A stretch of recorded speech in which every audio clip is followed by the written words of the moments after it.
La isla no aparecía en ningún mapa, ni siquiera en los registros más antiguos de los cartógrafos.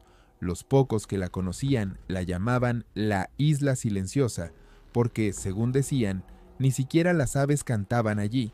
Se encontraba perdida en medio del Atlántico, cubierta de una densa jungla y rodeada por un arrecife de coral que parecía cortar el agua como cuchillas. Nadie se acercaba por voluntad propia, salvo los que no tenían otra opción. Un equipo de exploradores, liderado por un biólogo llamado Víctor, llegó a la isla después de que un naufragio los dejara sin rumbo. Su embarcación había sido golpeada por una tormenta feroz y tras días a la deriva avistaron tierra, aunque la isla era oscura y hostil incluso a la luz del día. No tenían alternativa. Hambrientos y agotados, remaron hacia la orilla con la esperanza de encontrar agua dulce y refugio. Desde el momento en que pisaron la playa, algo se sintió mal. El aire era pesado, cargado de un olor dulzón que no podían identificar. La jungla era demasiado silenciosa.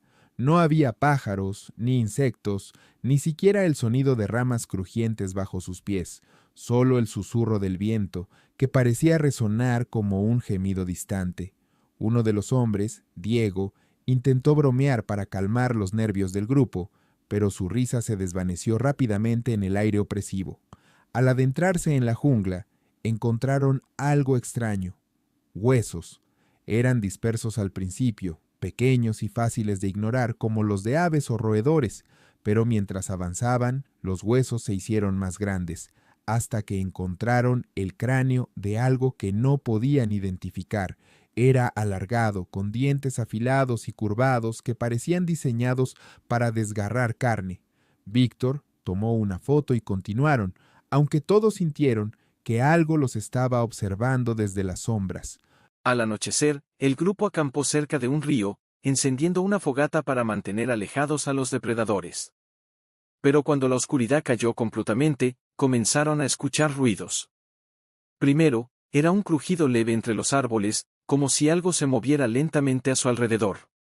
Luego, un sonido más profundo, un gruñido que no pertenecía a ningún animal que conocieran. Era bajo y gutural, acompañado por un siseo extraño, como el de un reptil gigante. Diego, el más joven del grupo, se ofreció a investigar, diciendo que probablemente era solo el viento. Con una linterna en la mano, se adentró en la jungla mientras los demás esperaban nerviosos junto al fuego.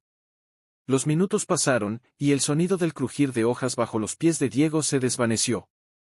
Luego, un grito desgarrador rompió el silencio. Víctor y los otros corrieron hacia el sonido, sus linternas cortando la oscuridad como cuchillas. Encontraron la linterna de Diego en el suelo, aún encendida, pero no había rastro de él. Solo marcas en la tierra, como si algo pesado hubiera sido arrastrado hacia el río. Y luego lo vieron, ojos. Dos puntos brillantes que los miraban desde el agua, acompañados por el mismo gruñido que habían escuchado antes. Los ojos eran grandes, fríos, y parecía que parpadeaban horizontalmente, como los de un reptil. Un hombre del grupo gritó y corrió hacia el campamento, pero antes de que los demás pudieran moverse, algo salió del agua. Era una criatura gigantesca, mitad reptil, mitad algo indescriptible. Su cuerpo era oscuro y escamoso, pero con protuberancias que parecían brillar débilmente en la oscuridad, como si estuvieran vivas. Tenía patas enormes y musculosas, con garras que parecían capaces de partir una roca, y una boca llena de dientes afilados que goteaban una sustancia viscosa. El grupo corrió, dejando atrás el campamento, la fogata y cualquier rastro de esperanza. La criatura lo siguió, moviéndose con una velocidad aterradora, como si no tuviera peso. Víctor escuchó los gritos de uno de sus compañeros detrás de él, pero no se atrevió a mirar. El bosque era un laberinto, y el miedo lo hacía tropezar con cada paso. Finalmente, llegaron a una cueva en un acantilado que daba al océano. Era la única opción. Se metieron dentro, con la esperanza de que la criatura no pudiera seguirlos. La cueva era húmeda y estrecha, pero tenía una abertura al otro lado, con una vista directa al mar. Se quedaron en silencio, esperando. El gruñido de la criatura resonó afuera, pero no entró. Era como si estuviera jugando con ellos. La noche fue eterna. El grupo apenas respiraba, temiendo que cualquier ruido atrajera a la bestia. Cuando el sol comenzó a salir, el gruñido finalmente se desvaneció, y los sobrevivientes decidieron salir de la cueva. Desde la entrada, podían ver la playa donde habían llegado, y para su horror, la criatura estaba allí, acechando entre los restos del campamento. Parecía más grande bajo la luz del día, como si el sol revelara detalles que la oscuridad ocultaba. No se movió, pero sus ojos seguían cada uno de sus pasos mientras se dirigían hacia un bote improvisado que habían construido durante la noche. Ninguno habló mientras remaban hacia el horizonte, dejando atrás la isla y a su compañero perdido. Cuando finalmente llegaron a aguas abiertas, miraron hacia atrás una última vez. La criatura estaba en la orilla, observándolos, inmóvil, como si supiera que nunca podrían olvidarla.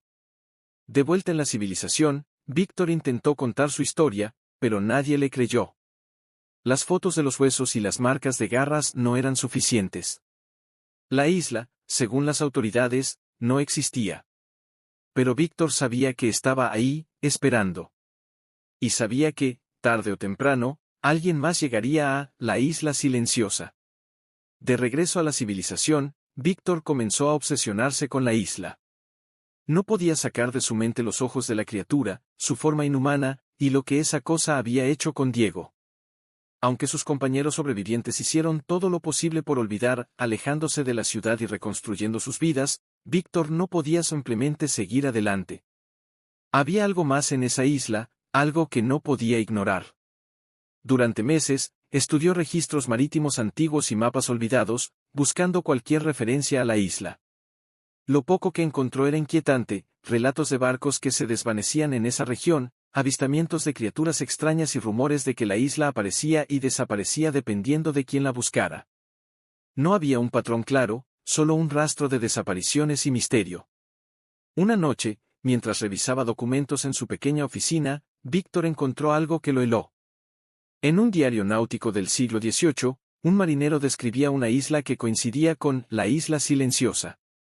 El texto hablaba de una bestia que guarda el umbral entre mundos, y como esa criatura no era solo un depredador, sino un guardián de algo más antiguo y peligroso. Las palabras finales del marinero eran crípticas: si escuchas su gruñido, ya es tarde. No huyas, porque el mar no tiene fin para los que desafían su guardián. Esa misma noche, Víctor comenzó a escuchar ruidos extraños en su apartamento. Golpes leves en las ventanas, como si algo rozara el vidrio desde fuera, a pesar de que vivía en un sexto piso. Los gruñidos también regresaron, primero en sus sueños y luego, claramente, en el silencio de la madrugada. Intentó convencerse de que era paranoia, que la experiencia lo había afectado más de lo que quería admitir. Pero entonces, encontró marcas de garras en la puerta de su apartamento. Intentó contarle a sus antiguos compañeros de la expedición, pero la mayoría lo evitó. Uno de ellos, un hombre llamado Andrés, aceptó hablar con él. Durante su reunión, Andrés confesó que también había tenido pesadillas. Pero lo más aterrador era que su hija había comenzado a dibujar algo que no podía explicar, una criatura de ojos brillantes y tentáculos escamosos, como si lo hubiera visto. Y lo peor, según Andrés, era que su hija nunca había escuchado la historia. Esa fue la gota que colmó el vaso para Víctor. Decidió que debía volver a la isla, enfrentarse a la criatura y descubrir lo que realmente estaba sucediendo. Era la única manera de detener las visiones y los ruidos, y de proteger a los demás. Andrés, aunque aterrorizado, accedió a acompañarlo. Si esto no termina aquí, seguirá hasta que todos nosotros estemos muertos, dijo, con un temblor en la voz. Reunieron equipo, compraron un barco más grande y contrataron a un par de navegantes que no hacían demasiadas preguntas. Partieron al amanecer, con Víctor guiándolos hacia las coordenadas que había memorizado. Durante el viaje, las cosas parecían tranquilas, pero cuanto más se acercaban a la supuesta ubicación de la isla, más pesadas se volvían las aguas. Era como si el océano supiera lo que estaban haciendo y tratara de detenerlos. Cuando finalmente avistaron la isla, parecía diferente. Aunque la jungla seguía siendo densa y oscura, había una niebla que envolvía la costa, y el aire estaba más cargado que antes. Los navegantes se negaron a acercarse, diciendo que el lugar estaba maldito, así que Víctor y Andrés tomaron un bote pequeño y remaron hasta la orilla. Al desembarcar, el silencio fue ensordecedor. No había ni viento ni sonido de hojas moviéndose. Víctor sintió como si la isla misma estuviera observándolos, esperando. Siguieron las marcas que recordaba del monolito, pero algo era diferente. El bosque parecía más vivo, pero no en el buen sentido, las ramas parecían moverse ligeramente, y de vez en cuando escuchaban un susurro que no podían localizar.